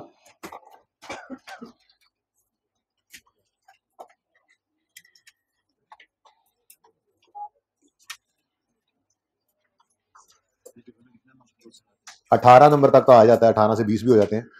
हाँ, 17 से 19, 18 से 20 नंबर का आता है सर। ये सिर्फ नोट, इसके अलावा तो हर टॉपिक में ये घुसा ही हुआ है आगे 16। और अब अगले जो 3-4, यानी कि हमने इसके बाद कुछ छोटे छोटे टॉपिक्स करने हैं, जैसे प्लीज, जैसे IAS 36 है, कुछ 4-5 दिन लगते हैं। IAS 23 है, कुछ 7-8 दिन लग जाते हैं। फिर IAS 20 है, 3-4 दिन उस पर। IAS 40 है, 3-4 दिन उस पर। ये सारे छोटे छोटे टॉपिक्स जो हैं, यानी कि जो मिला जुला के 15 से 20 दिन में सारे ही हो जाते हैं, वो भी बंच ही है। इसके साथ ये 5 के 5 मिलकर ही अक्सर टेस्ट होते हैं, अलग भी हो सकते हैं। तो ये अराउंड 40 to 45% मार्क्स जो है पर्चे के अंदर इसमें पड़े होते हैं। तो इसकी सिग्निफिकेंस ज्यादा है, मैं समझता हूँ। 18 को नंबर का इसका अपना सवाल आता है, उसके अलावा इसकी सिग्निफिकेंस क्या है? कैश फ्लो के सवाल में भी इसकी एडजस्टमेंट मिलेगी आपको IAS 8 के सवालों में भी इसकी एडजस्टमेंट मिलेगी, आपको करेक्शन ऑफ एरर के सवाल में भी इसकी एडजस्टमेंट मिलेगी, आपको NPO के सवाल के अंदर भी इसकी एडजस्टमेंट मिलेगी। इसने आपकी जान को नहीं छोड़नी। तो जब हर टॉपिक के अंदर भी इसकी एडजस्टमेंट आएगी तो हर टॉपिक में 1-2 नंबर साथ ही चल रहे होते हैं इसके भी। तो मेरे हिसाब से तो ये जो 20-22 लेक्चर्स लगाए जाते हैं, ये कोई इसको हल्का लेने वाले या जो इस टॉपिक को हल्का लेते हैं, वो फिर सारा FAR 1 परेशानी रहते हैं। और जो इसको टिका के कर लेते हैं, वो हर टॉपिक के अंदर जब भी आता है वो 1 मिनट से इसकी एडजस्टमेंट 1 मिनट के अंदर कर लेते हैं। तो इसकी सिग्निफिकेंस इतनी है, मैं समझता हूँ अराउंड 30 मार्क्स तो कम से कम सिर्फ IAS 16 के होते ही हैं हमारे परिचय में, मोर और लेस। ठीक है ना, अपना सवाल अलग और हर जगह इसकी टांग अलग। ठीक है, उसके बाद फिर 36 इसी के साथ मिक्स हो जाता है, 20 इसी के साथ मिक्स हो जाता है, 23 अक्सर इसी के साथ मिक्स हो जाता है, जो स्टैंडर्ड्स हैं जो हमने आगे पढ़ने हैं। ठीक है, तो ये सारा बंच मिला के अराउंड 40 to 45 मार्क्स का, ये अब से ऑनवर्ड्स को 15 से 20 दिन के अंदर अंदर हम ये सारे पढ़ लेंगे। ठीक है, तो ये अराउंड 40 to 45% मार्क्स होते हैं। उसके बाद फिर टॉपिक्स जो है उन पर टाइम कम लगता है, मार्क्स जरा ज्यादा होते हैं। ये सबसे लेंथी, मैंने बताया था सबसे ज्यादा टाइम इस टॉपिक में लगता है। लेकिन बोर तो अभी नहीं हुए ना, बस अब 1-2 दिन बाद जब बोर होना शुरू करोगे तो मैं छोटी मोटी चीजें इसकी पेंडिंग कर देता हूँ, फिर वो साथ साथ तो एक दिन छोटा सा काम रहेगा जी, फुल डेफिनेट ऐसे का सवाल रहेगा जी, चलो आज ये कर लेते हैं, जितना टाइम मिला ऐसे करके फिर कर लेते हैं। 20-22 दिन तक मेन काम इसका हम कर लेंगे इंशाल्लाह। ठीक है, SQL ये होमवर्क में था जी, क्वेश्चन 64। देखें जी, मैंने कहा सबसे पहला काम क्या करना है, ये फॉर्मेट बनाना है आप। सबसे पहला काम ये format, SQL notes my statement for the 31 number 17, opening, addition, disposal, transfer, revaluation, closing. चुप करके बना लो, कोई और चीज आनी नहीं है इसके अलावा। फिर ओपनिंग, डिस्पोजल, क्लोजिंग, रह गया ट्रांसफर और डेप्रिसिएशन। एक उसूल लिखवाया थोड़ी देर पहले, अगर start of the year revaluation है तो पहले ट्रांसफर फिर डेप्रिसिएशन। इस सवाल में तो ईयर एंड पे रिवैल्यूएशन है, तो पहले क्या करेंगे, पहले डेप्रिसिएशन लिख लेते हैं, फिर अभी फायदा पता लग जाएगा इसका। बाकी कोई ना करे ऐसे तो उसकी मर्जी है, ये सिर्फ उस्ताद का मशवरा है, एक टिप है, एक जुगाड़ है फायदे के लिए, कोई स्टैंडर्ड की रिक्वायरमेंट नहीं है। कोई ना लिखना चाहे तो ना लिखे। Start of the year revaluation तो पहले ट्रांसफर फिर डेप्रिसिएशन। बाकी मिड ऑफ द ईयर हो, एंड ऑफ द ईयर हो, मिड ऑफ द ईयर का सवाल करना है किसी दिन हम कर लेंगे, छोटा सा 10 मिनट का काम है। ठीक है, स्टार्ट ऑफ द ईयर के अलावा किसी भी दिन रिवैल्यूएशन हो तो पहले डेप्रिसिएशन लिख लेना, फिर ट्रांसफर, ठीक है जी। नॉर्मली प्रैक्टिकली भी या start of the year revaluation होती है या एंड में, ठीक है ना। लेकिन मिड ऑफ द ईयर का लेंगे सवाल, कहीं सवाल हमें करा दे तो कोई मसला नहीं है। प्रैक्टिकली जो है वो मतलब आप इंडस्ट्री में अगर जाएंगे तो देखेंगे नॉर्मली जो वो साल के शुरू या एंड पे ही होती है, प्रैक्टिस ही होती है उसकी, ठीक है। एनीवेज ये जी हमारे नोट की मेन बॉडी बन गई, कोई मसला इसमें। ये आपने जितनी क्विकली हो सके अभी आगे ना 2 से 3 दिन हमने इस नोट पे लगाने हैं, कल का दिन, फिर एक दिन और, शायद एक दिन और, यानी कि आज के अलावा 2 से 3 दिन फिर इस नोट को रोक देंगे। लेकिन ये फिर भी रुकेगा नहीं, क्यों? मैं उसके बाद IAS 36 शुरू करूंगा, 3-4 दिन में पूरा होगा, उसके सवाल अलग करेंगे और फिर आपको एक सवाल टेस्ट में या होमवर्क में मिलेगा जिसमें फिर आपने नोट बनाना होगा। उस नोट में बाकी सारा भी होगा, IAS 36 भी मिक्स होगा। फिर IAS 23 पढ़ेंगे 8-9 दिन लगा के, उसके सवाल पास पेपर के अलग करेंगे। फिर जब वो मुकम्मल होगा फिर आपको टेस्ट में या क्लास वर्क के होमवर्क के अंदर एक सवाल मिलेगा नोट का, जो जाहिर है करवाया भी करूंगा, वो पूरा नोट बनाओगे, बीच में IAS 23 भी मिक्स हुआ पड़ा होगा। फिर IAS 20 करेंगे गवर्नमेंट ग्रांट, अब उस सवाल वो टॉपिक पूरा करने के बाद उसके सवाल अलग करेंगे, फिर एंड पे आपको एक टेस्ट में या होमवर्क में सवाल मिलेगा जिसमें फिर नोट बनाएंगे, उसके अंदर गवर्नमेंट ग्रांट मिक्स हुआ पड़ा होगा। तो ये IAS 16 का PPE का नोट जो है, ये समझ लो कि अगले 15-20 दिन भी चलते रहना है, लेकिन ये 3-4 दिन के बाद इसकी जरा फ्रीक्वेंसी इस तरह से हो जाएगी कि हफ्ते बाद एक नोट आ जाया करेगा आपकी जिंदगी में, और फिर ये चलता रहेगा आगे हर टॉपिक के बाद मिक्सचर के साथ। तो इसका मतलब कोई 5-6 नोट मैं क्लास में बनवाऊंगा, लेकिन शायद 2 से 3 नोट यहां बनाकर एक बार फिर अगले टॉपिक्स पे हमें जाना पड़े, ताकि हम ये जो इंटीग्रेटेड टॉपिक्स होते हैं ना, इनको भी साथ साथ तैयार करें। IAS 36 और 16 मिक्स हो रहा है, IAS 23 और 16 मिक्स हो रहा है, 20 और 16 वो मिक्स करना तो यहीं भी सीखना है, ठीक है। तो इस तरह से हमारी प्लानिंग चलेगी। ओके, अच्छा जी, दरवाजा खुल रहा है, आप लोग उधर देख रहे हैं, कोई वजह है इसकी चौकीदारों? अच्छा जी, अब नोट किस साल का बना रहे हैं जी? 31 दिसंबर 17 का। ओपनिंग किस दिन के चाहिए होंगे फिर? 1 जनवरी 17 पे। लेकिन इनको कैलकुलेट किस दिन करेंगे? बिल्कुल वैसी लाइन खींचो भैया, देखो ऐसे 31 दिसंबर 16, एक दिन पहले ये खड़े हो गए आप, 31 16 के ऊपर खड़े हैं आप, ठीक है। आप 31 16 पे खड़े होकर आपने क्लोजिंग बैलेंसेस निकालने हैं एसिड के और अक्यूमुलेटेड डेप्रिसिएशन के। अब देखो वो लंबे सवालों से जरा छोटा कर दिया सवालों को जी। सवाल, क्या ये एसिड 31 दिसंबर 16 या उससे पहले कभी रिवैल्यू हुआ? अब सवाल के पास जाएंगे तो 31 दिसंबर 16 या उससे पहले ये रिवैल्यू हुआ है, किस दिन हुआ है? 31 दिसंबर 15 पे। तो फिर एसिड अकाउंट में क्या पड़ा होगा? 31 दिसंबर 15 वाली रिवैल्यूड अमाउंट, यानी 208, ठीक है। और अगला सवाल, अगर ये एसिड रीवैल्यू हुआ है कभी, तो फिर एक्यूमुलेशन अकाउंट के अंदर इसकी डेट ऑफ, ये लास्ट वाली रिवैल्यूएशन से डेट ऑफ, ये डेट ऑफ सेल कह रहा हूं, 31 दिसंबर 16 तक की डेप्शन पड़ी होगी, ठीक है, वो ये सिखाया है। अब लास्ट रिवैल्यूएशन किस दिन हुई है? 31 दिसंबर 15 पर, और हम खड़े हैं 31 दिसंबर 16 पर। तो फिर 31 दिसंबर 15 से 31 दिसंबर 16 तक की डेप्शन एक्यूमुलेशन अकाउंट के अंदर इकट्ठी हुई पड़ी होगी। बोलो, ये मिलेगी हमें कहां से? वर्किंग में से, वर्किंग में से। ये वर्किंग है जी हमारी। 31 दिसंबर 15 पे ये एसिड रीवैल्यू हुआ है, तो एक्यूमुलेशन अकाउंट के अंदर 31 दिसंबर 15 से 31 दिसंबर 16 के दरमियान जितनी डेप्शन है वो एक ही डेप्शन है, कितनी? 35। ये 35 की डेप्शन 31 से 16 पे एक्यूमुलेट हुई पड़ी होगी। क्यों? देखो 31 दिसंबर 15 तक की डेप्रिसिएशन तो वैसे ही एलिमिनेट होकर खत्म हो चुकी है। तो 31 दिसंबर 16 में खड़े होकर जब हम देखेंगे एक्यूमुलेशन अकाउंट के अंदर कितना बैलेंस पड़ा है, तो वो 31 दिसंबर 15 से 31 दिसंबर 16 के दरमियान वाली डेप्शन ही होगी ना। और वो कितनी, एक साल गुजरा है तो एक साल की ही डेप्रिसिएशन होगी। कितनी है जी? 35। तो 31 दिसंबर 16 पर एक्यूमुलेटेड डेप्रिसिएशन का क्लोजिंग बैलेंस क्या होगा जी? 35। लो भाई, लो भाई, लो भाई, लो भाई, आगे भाई, आगे ये आगे हमारे बैलेंसेस 10 रुपए 10 रुपए 10 रुपए हैं जी। लो भाई, तो 208 31 दिसंबर 16 का अगर क्लोजिंग है तो यही 1 जनवरी 17 का ओपनिंग एसिड का। 35 अगर अक्यूमुलेटेड डेप्शन का क्लोजिंग है 31 दिसंबर 16 पे, तो यही 1 जनवरी 17 का ओपनिंग बन जाएगा।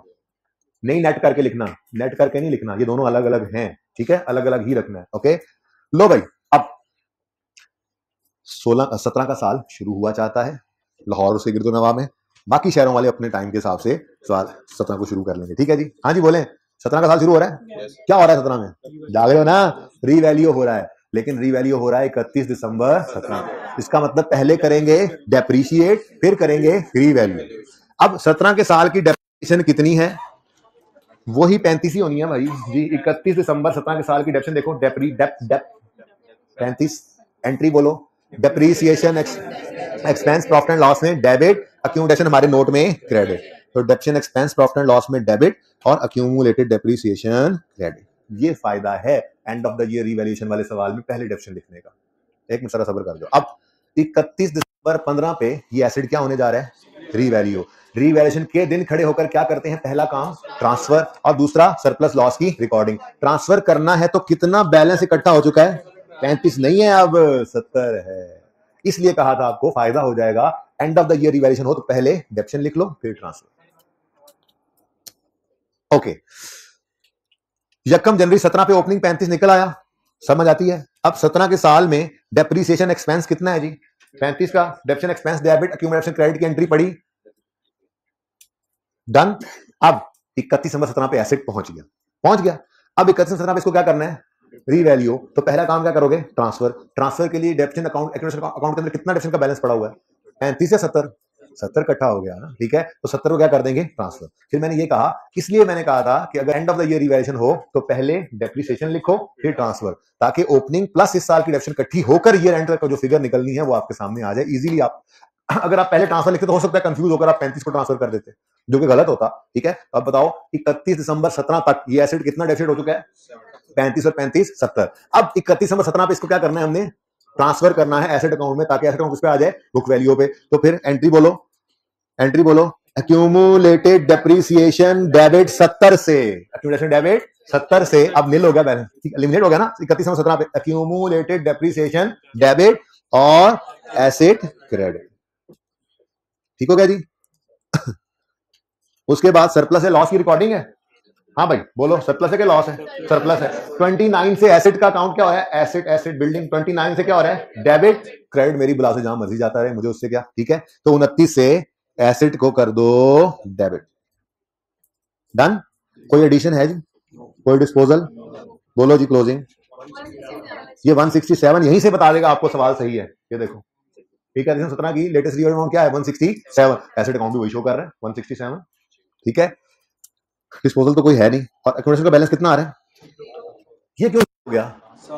ईयर एंड रीवैल्यूएशन हो तो क्लोजिंग बैलेंस जीरो आता है। जिस दिन आपने घर पे लेजर बनाया था तो अगले दिन मैंने आके ये कहा था, काबिले जिक्र बात हुई होगी, एक्यूमुलेशन का बैलेंस रीवैल्यूएशन वाले साल में जीरो आ रहा होता है। क्यों? क्योंकि साल के एंड पे रीवैल्यूएशन होती है, ठीक है। तो फिर क्लोजिंग भी कितना बनेगा? 160, जीरो नहीं 160, बुक वैल्यू 167, और ये वर्किंग से मैच भी कर रहा है, देखो, ठीक है, समझे हो? ओके जी बेटा, आपका क्वेश्चन था। हाँ नहीं, अगर एडिशन इस साल में तो ओपनिंग में कैसे ऐड कर सकते हैं, ठीक है। हाँ, अब अगली बात है कि रीवैल्यूएशन में कौन से एसेट आएंगे, वो सवाल खुद बताएगा। अगर इस साल में कोई एडिशन हो रहा है और आपने start of the year revaluation करनी है, तो फिर देखना होगा, सवाल बताएगा कि ओपनिंग वालों को रिवैल्यू करना है या एडिशन को भी। एडिशन को ऐसे करने की जरूरत नहीं होती, क्योंकि उस दिन उसकी फेयर वैल्यू कॉस्ट होती है। खैर, ईयर एंड पे पहुंच गए हैं, रिवैल्यू करना है। कोई पहले से चले आ रहे थे, कोई इस साल खरीदे हैं, किसको रिवैल्यू करना है किसको नहीं, ये सवाल बताएगा, ठीक है। आपको परेशान होने की जरूरत नहीं, खुद से कुछ अज्यूम नहीं करना पड़ेगा, ठीक है, सही है ना। अभी वैसे ऐसी कोई बात सवाल में है नहीं अभी तक, जब आएगी तो फिर देखेंगे, नहीं होता। हो रहा हूँ साइड पे, या अल्लाह इस टेबल पे रहम फरमा।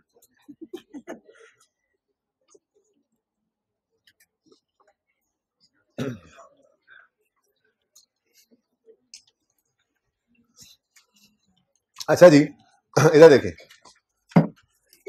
ये ईयर एंड रिवैल्यूएशन है, कोई नहीं, उसूल सेम ही रहे हैं, सिर्फ फर्क ये पड़ा है इस साल में, साल के आखिर में जो रिवैल्यूएशन हुई है तो एक्यूमुलेशन का बैलेंस क्या आ रहा है? जीरो। और हमने सिर्फ एक चेंज किया, ओपनिंग के बाद पहले डेप्शन लिखा फिर ट्रांसफर, बाकी तो सब वैसे ही किया। यहाँ पे क्योंकि start of the year revaluation थी तो डेप्शन में कुछ बैलेंस, एक्यूमुलेशन के अंदर कुछ बैलेंस आ रहा है, और बाकी हमने यहाँ पे पहले ट्रांसफर लिखा फिर डेप्शन। ये दोनों सवाल आमने सामने हैं। आमिर भाई पहले इधर एक फ्रेम लगाएं और 5 सेकंड बाद फिर उस तरफ भी यही फ्रेम लगा लें। यहाँ तक कोई मसला तो नहीं है? अभी उधर नहीं गए आप जी? बोले जी। अच्छा बच्चों, सही कह रहे हैं भाई। रुपीस सवाल के अंदर देखे बताओ, मिलियन है, बड़ी चोरी पड़ी वैसे मेरी। रुपीस इन कम करा लिया मेरे को है तुम, ये भी मिलियन में है, इसके ऊपर खुद लिख लो।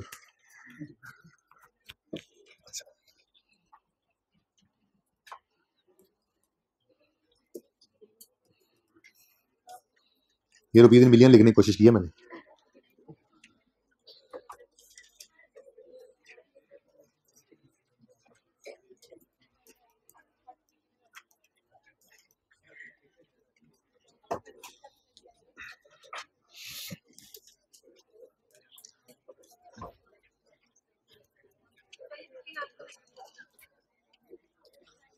जी इन दोनों सवालों में कोई क्वेश्चन है तो पूछें, इन दोनों सवालों में कोई सवाल है तो पूछें। नहीं है, चलें आगे, कोई कंफ्यूजन तो नहीं है किसी को? चलें जी, फिर अब एसेट्स को बेचते भी हैं। बातें ना करें प्लीज बेटा, प्लीज बातें ना करें। केएल का नोट बनाते हैं जी, और देखें फटाफट कोई चीज जो बनी है वो क्या है, format. Opening, addition, disposal, transfer आप लोग घर से करके आए, इसलिए मुझे कोई जरूरत नहीं टाइम देने की। कितने बच्चों ने ये सवाल अटेम्प्ट किया था? सही सही करना तो कभी भी सवाल नहीं होता मेरा। नहीं, बाकी बच्चों ने अगली बार जब ये पेपर देना तब करना है अटेम्प्ट। किस किसने नहीं अटेम्प्ट किया हाथ खड़ा करें। नहीं अटेम्प्ट किया हाथ खड़ा करें। ये जिन्होंने अभी थोड़े पहले हाथ नहीं खड़े किए थे वो अब हाथ खड़ा करें, जल्दी करें शाबाश। नहीं अटेम्प्ट किया, दोबारा सवाल, कितने बच्चों ने अटेम्प्ट किया है? अच्छा हाथ नीचे करें, कितनों ने नहीं अटेम्प्ट किया? अब कुछ बच्चों ने दोनों दफा हाथ खड़ा नहीं किया, अब मैं उनको खड़ा कर दूं, क्लास से निकाल दूं? कुछ जवाब तो दिया करें सर, साढ़े लो जवाब दे। ओके ठीक है जी, अगली बार कोई बात नहीं, अगली बार खैर अगली बार कर लीजिएगा जी। बच्चों सबसे पहला काम क्या करेंगे, फॉर्मेट। फॉर्मेट बनाएंगे, opening, addition, disposal, transfer, revaluation, closing. Opening, अब चूंकि केएल वाले सवाल में start of the year revaluation है, इसलिए मैंने पहले ट्रांसफर लिखा है, फिर डेप्रिसिएशन। इससे फायदा हो जाता है थोड़ा सा, ठीक है, ताकि कोई ना माने इस बात को तो उसकी मर्जी है, कोई मसला नहीं, अपनी मर्जी करे वो। ओपनिंग, ट्रांसफर, डेप्रिसिएशन और डिस्पोजल और क्लोजिंग, ठीक है जी। शुरू करते हैं जी। नोट बना रहे हैं 31 दिसंबर 16 के साल का, तो ओपनिंग बैलेंस किस दिन चाहिए होगा, यकम जनवरी 16 पर। एसेट अकाउंट का भी और अक्यूमुलेटेड डेप्रिसिएशन अकाउंट। लेकिन बार बार एक काम करना इसलिए होता है कि पक्का हो जाए अब आपको, ठीक है, कॉन्सेप्ट आ गया, अब पक्का भी तो करना है उसको। यकम जनवरी 16 की बजाय कि आप किसके ऊपर खड़े होंगे, 31 दिसंबर 15 पे खड़े होंगे। और 31 में 15 में खड़े हो गए आप। अच्छा, अब ये जो अंग्रेजियां और उर्दू है ये नहीं लिखनी, पर्चे में जबानी करना है। मैं भी आहिस्ता आहिस्ता देखने कम करता आ रहा हूँ। अब इस बार सवाल सिर्फ करेंगे जबानी जबानी, ठीक है। 31 दिसंबर 15 पे आपने ये दो क्लोजिंग निकालने हैं, तो आपने सवाल से क्या सवाल करना है, क्या ये एसेट 31, देखो अभी तक मैंने कोई लेजर कोई एंट्री नहीं देखी, हम नोट डायरेक्ट बना रहे हैं। ये डिस्पोजल का भी नोट डायरेक्ट बनेगा इंशाल्लाह, वर्किंग से ही बनेगा, ठीक है। तो हम सवाल करेंगे, क्या ये एसेट 31 दिसंबर 15 या उससे पहले कभी रीवैल्यू हुआ। अब सवाल से जाकर देखेंगे तो ये एसेट 31 दिसंबर 15 या उससे पहले कभी रीवैल्यू नहीं हुआ। ये थोड़ा डिफरेंट था ना यूएल से, इसलिए मैंने ये करवा दिया। यूएल तो आप इंशाल्लाह कल डिस्कस कर लूंगा उसको भी, लेकिन जिन बच्चों ने इसको नहीं किया अटेम्प्ट, जाहिर सी बात उन्होंने यूएल को भी नहीं किया होगा, तो ये दोनों सवाल कंप्लीट कीजिएगा बहरहाल। अच्छा, तो हमने सवाल किया सवाल से कि भाई सवाल, क्या ये एसेट 31 दिसंबर 15 या उससे पहले कभी रीवैल्यू हुआ है। सवाल का जवाब आ गया नहीं हुआ। हमने कहा अच्छा, अगर ये एसेट 31 दिसंबर 15 उससे पहले कभी रीवैल्यू नहीं हुआ तो इसका मतलब एसेट अकाउंट में एसेट की कॉस्ट पड़ी होगी। एसेट की कॉस्ट है 200 मिलियन, ठीक है जी, 200 मिलियन एसेट की कॉस्ट है। तो 31 दिसंबर 15 पर एसेट अकाउंट के अंदर 200 पड़ा होगा। अब अगर ये एसेट कभी भी रीवैल्यू नहीं हुआ तो 31 दिसंबर 15 पे खड़े होकर एक्यूमुलेटेड डेप्शन अकाउंट के अंदर कितनी डेप्शन पड़ी होगी, डेट ऑफ परचेज, पैदाइश के दिन से लेके 31 दिसंबर 15 तक की डेप्शन। अब ये फिगर ढूंढने के लिए देखो हर बार मैंने वही काम किया है। मैंने आपको पहले भी एक बात बताई थी बेटा कि हम किसी सवाल किसी टॉपिक के अंदर ऐसा नहीं करेंगे कि हर सवाल का फॉर्मेट डिफरेंट हो, बल्कि हम हर टॉपिक के अंदर जो सवाल है ना उस हर सवाल को एक तरीके से करेंगे, ताकि आपको कभी ये ना हो कि आइए 16 का सवाल पीपी का आगे शुरू कहां से करना है। अब देखो मैं तीसरा सवाल कर रहा हूँ इस वक्त आपके सामने, और तरीका किसी में भी नहीं बदला। कैसे शुरू करना है, फॉर्मेट बनाना है, ओपनिंग कैसे निकालना है, हर एक के बारे में एक जैसा काम चल रहा है। ऐसे ही हर टॉपिक के अंदर चलेगा, ठीक है ना, बस पढ़ते रहिएगा काइंडली जी। तो अगर ये एसेट कभी रीवैल्यू नहीं हुआ तो फिर अक्यूमुलेटेड डेप्शन अकाउंट के अंदर यकम ये डेट ऑफ परचेज से 31 दिसंबर 15 तक की डेप्शन पड़ी होगी। तो इसके इस फिगर के लिए हम कहां आते हैं, वर्किंग में। हम वर्किंग में आए और हमने देखा 31 दिसंबर 15 तक लाना है यकम जनवरी 10 से।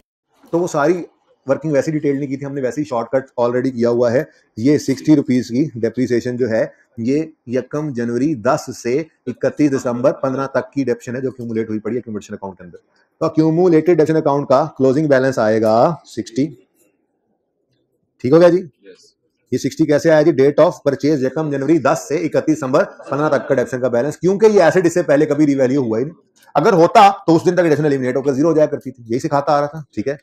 ओके, अब ये दोनों क्लोजिंग्स पर्चे में ये लिखने की जरूरत भी नहीं है, बस जब याद हो जाए तो बस ये खुद ही कैलकुलेट किया करेंगे, जबानी जबानी वर्किंग से देखकर चीजें और लिख लिया करेंगे, ठीक है। ओपनिंग में बहरहाल 200 एसेट अकाउंट में ओपनिंग आ गया और 60 जो है वो अक्यूमुलेटेड अकाउंट के अंदर, ठीक हो गया जी। ओके, अब 50% काम जो होता है ना वो यहाँ पे हो जाता है। ठीक है, इसके बाद कोई गलती के चांसेस रह नहीं जाते। चलिए अब आगे। अब 16 का साल ऑफिशियली स्टार्ट हुआ और स्टार्ट होते ही एसेट हमारा खैर से रीवैल्यू हो गया। यकम जनवरी 16 पर एसेट रीवैल्यू होकर 480 पे चला गया। तो वर्किंग ऑलरेडी हम कर चुके हैं, वर्किंग के बगैर तो हमारा ना नोट बनता है ना लेजर, कुछ भी नहीं। ठीक है, तो वर्किंग में आए, यकम जनवरी 16 पे एसेट रीवैल्यू करना है तो एसेट अकाउंट के अंदर सबसे पहले क्या करना है हमने, ट्रांसफर।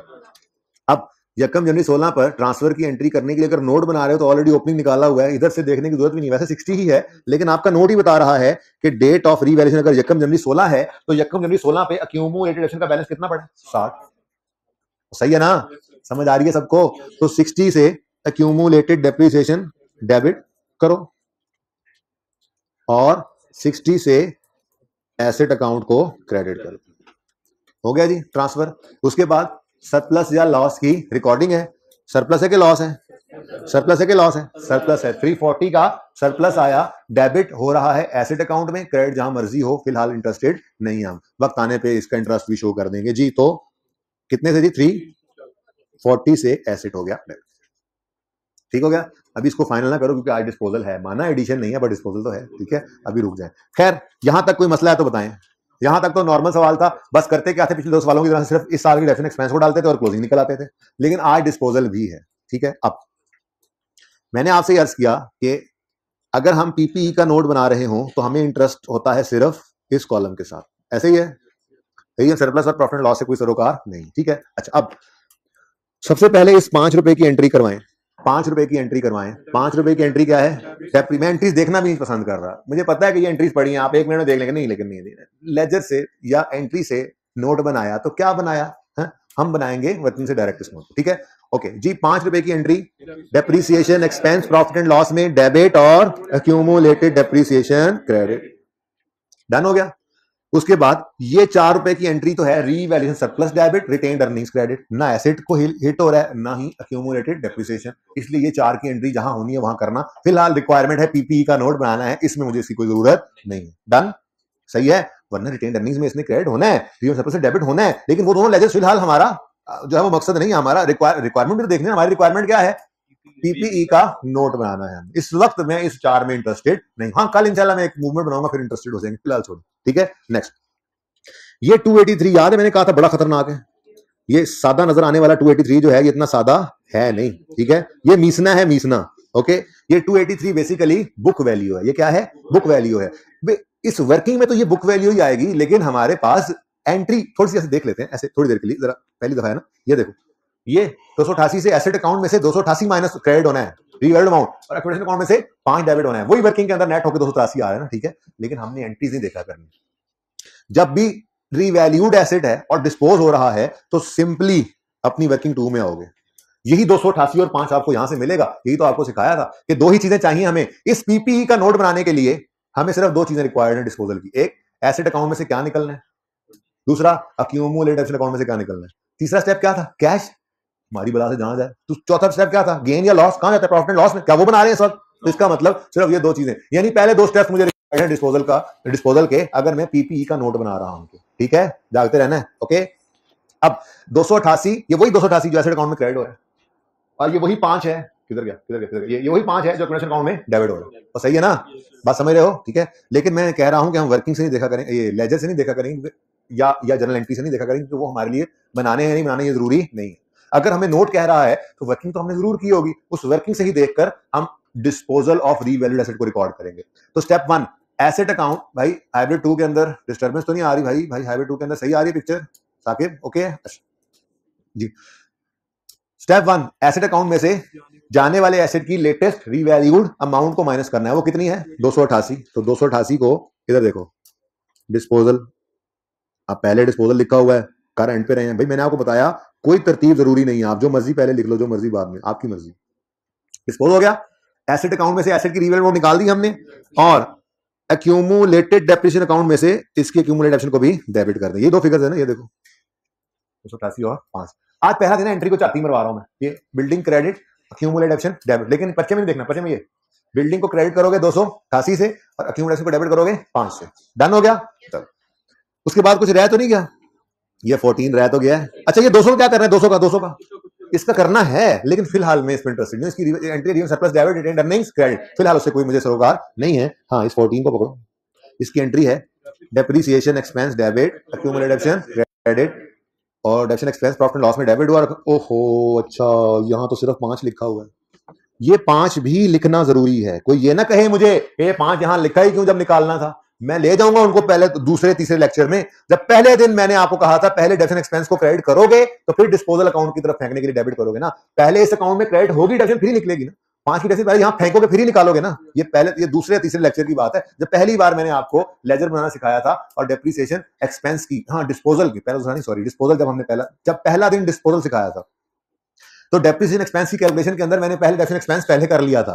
फिर मैंने वो आपको सिखाई थी एक बार कि पहले एसेट की सारी जिंदगी डेप्शन क्रेडिट की जाती है एक्यूमुलेशन अकाउंट के अंदर, फिर डिस्पोजल के दिन उसको क्या कर दिया जाता है, डेबिट। तो ये 5 पहले क्रेडिट हुआ फिर डेबिट हुआ, लेकिन सिर्फ ये अकेला 5 नहीं है, असल में 5 भी था और 14 भी था, यानी यहां पर होना चाहिए था 19। ठीक है ना। तो 19 में डिस्पोजल की डेप्शन भी पहले क्रेडिट हुई एक्यूमुलेशन अकाउंट के अंदर, फिर 5 हमने निकाल दिया, डेबिट कर दिया, और एसेट का क्लोजिंग आ गया, बताओ कितना, 192। जस्ट ऐसे ही, वैसे जरूरत तो नहीं होती लेकिन चलो ऐसे चापी मार लेते हैं। ये देखो, ये देखो, ये क्या है, ये जो रिमेनिंग बिल्डिंग्स थी उनकी रीवैल्यूड अमाउंट है, याद है जिससे डेप्शन निकाली थी। ठीक है, तो एसेट अकाउंट भी क्या शो कर रहा है, जो बिल्डिंग्स बच गई हैं उनकी लेटेस्ट रीवैल्यूड अमाउंट ही शो कर रहा है। ठीक हो गया। अच्छा जी, इसका क्लोजिंग बता दें, 14। अब 192 में से 14 को माइनस करें तो 178। ये हमारी वर्किंग से भी मैच कर रहा है, 178। ठीक है जी। तो ये अगर डिस्पोजल भी आ जाए तो कोई इतनी बड़ी मुसीबत नहीं पड़ जाती है हमारे नोट के अंदर, नोट फिर भी वैसे ही बनेगा। ठीक है, लो कोई क्वेश्चन है तो पूछ लो।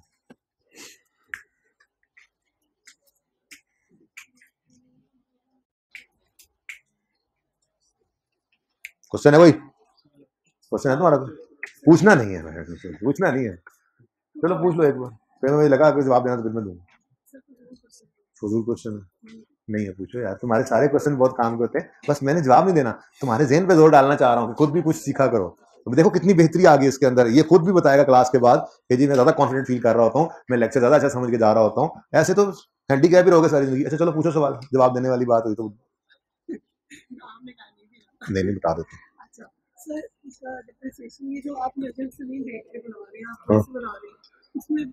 अभी ये जैसे हमने डिस्पोजल का बनाया ना, पर ये प्लस के है 5+14, लेकिन ये बात तो समझ में नहीं। ये बात वर्किंग के अंदर नजर आ रही है।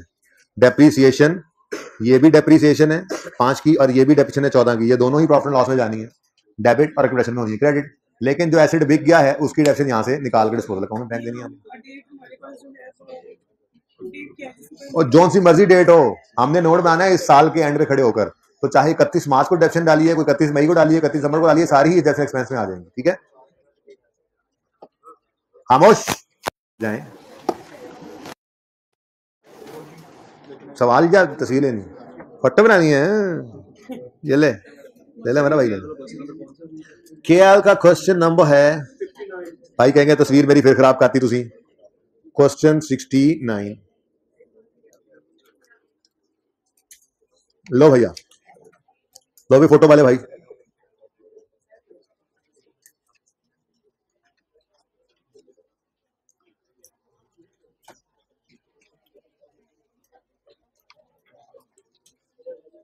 एंजॉइंग पीपी का नोट, अब आज आप बना के लाएंगे पीपी का एक एग्जाम लेवल का नोट घर से, फिर कल वो मैं बनवाऊंगा।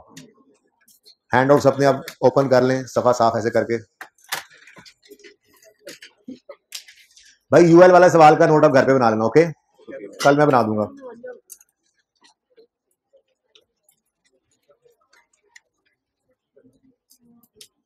चलें जी अब आगे, लो भाई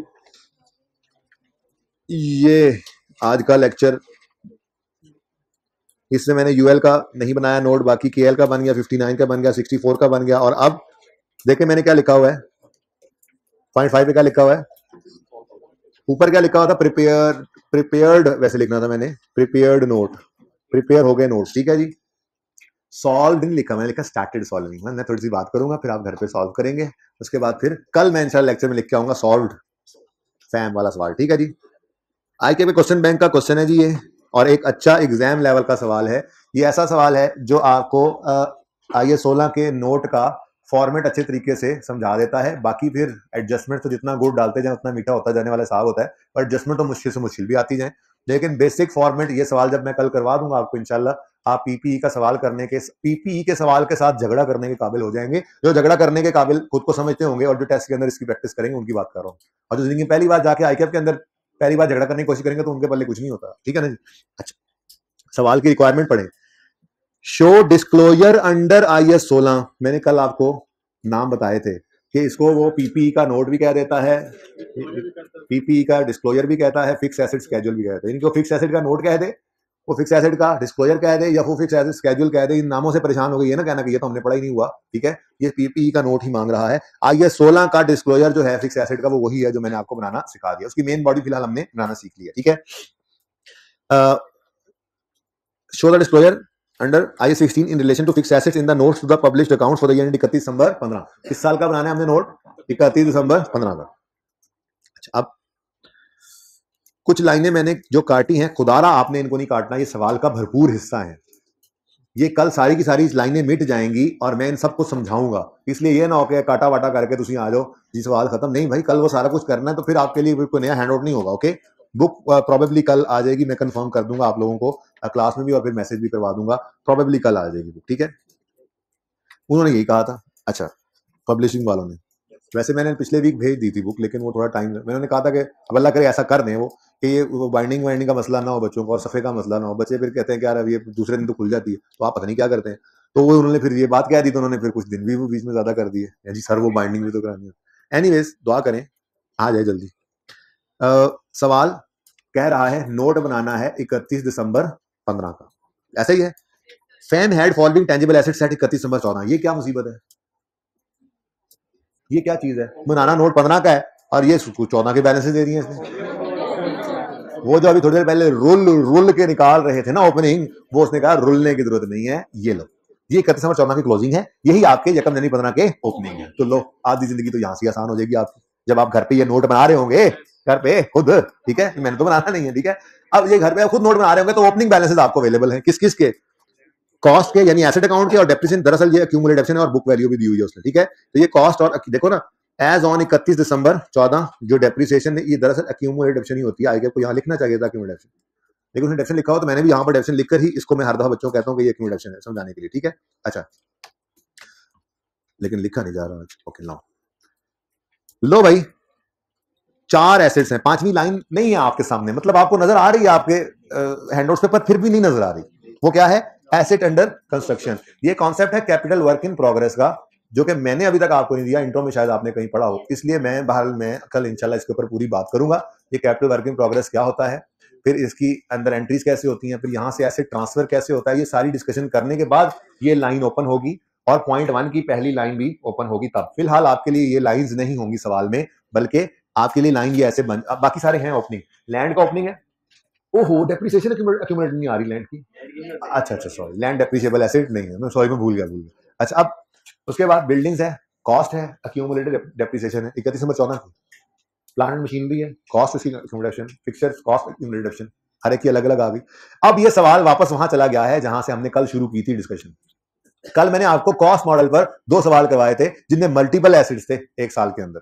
प्लांट मशीनरी और व्हीकल था, या पता नहीं, प्लांट मशीनरी और फिक्सचर्स थे। तो जितने क्लास ऑफ एसेट्स हों उतने कॉलम्स बन जाएंगे। क्या मतलब? सबसे पहले तो ये डिसाइड करें ना कि आपका फॉर्मेट क्या होगा, जिसको मैं कल इंशाल्लाह फिर जाहिर है सवाल तो करूंगा ही। आप कहोगे जी फैम है, फिर notes to the financial statements है, फिर for the year ended 31 December 15 है। अब ये देखो, नोट का नंबर कोई भी 5 कर लो जी, भाई कह रहे हैं 5 कर लें, कभी 5 भी कर लें, कभी मेरी भी सुन लो। उसके बाद इधर देखो, सुन लो,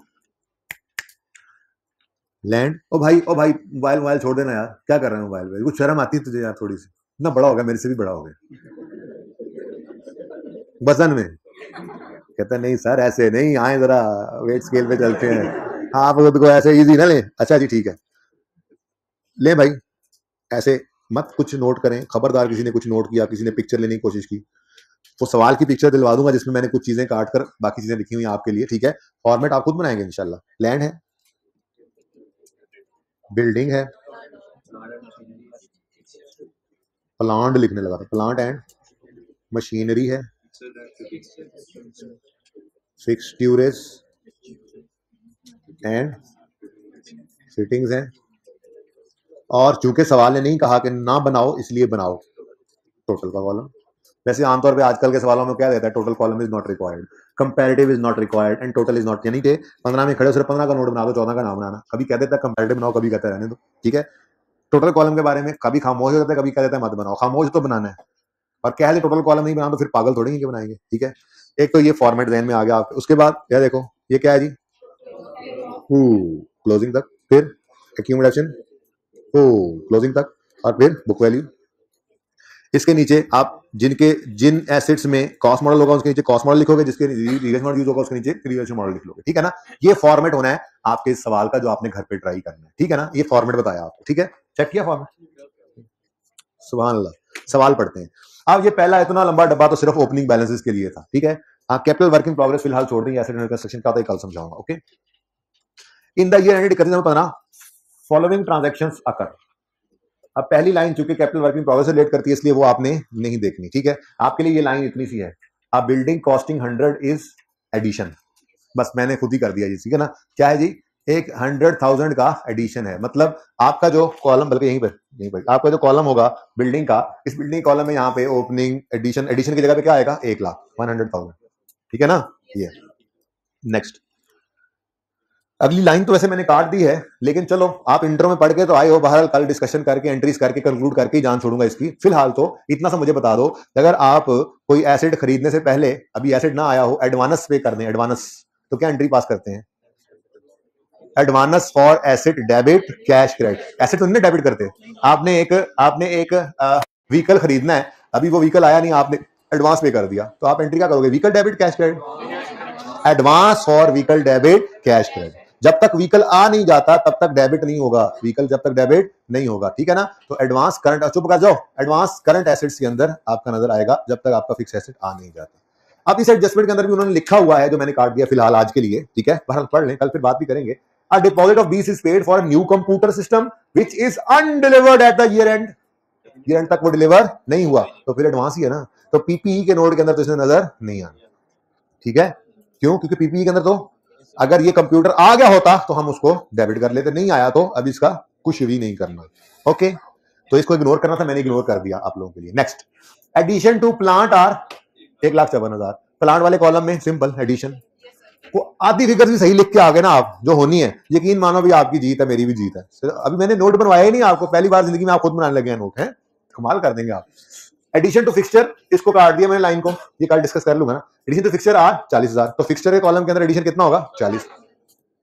फॉलोइंग एसेट्स आर सोल्ड, लो इसमें भी कुछ नहीं करना, प्लांट की कॉस्ट भी गिवन है, डेप्रिसिएशन ब्रॉड फॉरवर्ड का मतलब अक्यूमुलेटेड ऑप्शन ये भी गिवन है, सेल प्रोसीड भी गिवन है। लेकिन सेल प्रोसीड का थोड़ी पहले मैंने बताया, नोट बनाते हुए हमने कुछ नहीं करना, नोट बनाते हुए हमने इसका कुछ भी नहीं करना। क्यों, क्योंकि ये तो कैश डेबिट करके और फिर गेन लॉस निकालते हैं। नोट के अंदर तो सिर्फ एसेट और अक्यूमुलेटेड डेप्शन के अकाउंट्स हैं। एसेट के अकाउंट में से 277 ने क्रेडिट होना है और अक्यूमुलेशन अकाउंट के अंदर से 195 ने डेबिट होना है। ऐसे ही फिक्सचर में 41 ने क्रेडिट होना है और 31 ने डेबिट होना है, तो ठीक है। अच्छा, जो कुछ पढ़ रखा है ना पहले दिन से आखिरी दिन तक सब आएगा इंशाल्लाह। जैसे डेप्शन एक्सपेंस की कैलकुलेशन करोगे तो ऑन ओपनिंग एक्सक्लूडिंग डिस्पोजल करना पड़ेगा, कोई स्ट्रेट लाइन होगा, कोई रिड्यूसिंग बैलेंस होगा, ये सारे काम आपने करने हैं इंशाल्लाह, करके आएंगे। मैंने तो कल सवाल कराना ही है, पर आप उम्मीद है करके आएंगे। आधी फिगर भी सही होगी तो यकीन माने मैं खुश हो जाऊंगा जी। डिस्पोजल है तो डिस्पोजल में ही आएंगे। अच्छा सुने सुने सुने सुने, अहम बात, भाई की बात से मुझे एक बात याद आ गई। सवाल में 2-3 एडिशंस लिखे हुए नजर आए, बिल्डिंग भी आ रही है, ड्यूरिंग द ईयर लिख दिया उसने, प्लांट भी लिख दिया, फिक्सचर भी लिख दिया, डेट नहीं लिखी किस दिन आए, डेप्रिसिएशन के लिए। फिर डिस्पोज हो रहे हैं 2 एसेट्स, किस दिन हो रहे हैं, डेट नहीं लिखी इसने, ये प्रॉब्लम है, ठीक है। लेकिन एक उसूल है जो ये नहीं कि सिर्फ इस सवाल के लिए और आगे फिर को नई गोली कराऊंगा आपके लिए तो तैयार करके, ऐसा कुछ नहीं है। ये एक उसूल है जो हमेशा हम अप्लाई करेंगे काउंटिंग के अंदर। वो ये है कि अगर सवाल के अंदर डेट ऑफ एडिशन या डेट ऑफ डिस्पोजल मिसिंग हो तो साल का पहला दिन अज्यूम कर लेना। अभी लिखवाता भी हूं, पहले सुनो क्या मतलब हुआ। मतलब अगर एडिशन की डेट मिसिंग है तो साल का पहला दिन अज्यूम करो, सारा साल डेप्रिशिएट कर दो। सवाल में अगर डेट नहीं है तो क्या अज्यूम करो, ये साल के पहले दिन आया, पूरा साल हमारे पास रहा, पूरा साल डेप्रिशिएट करो।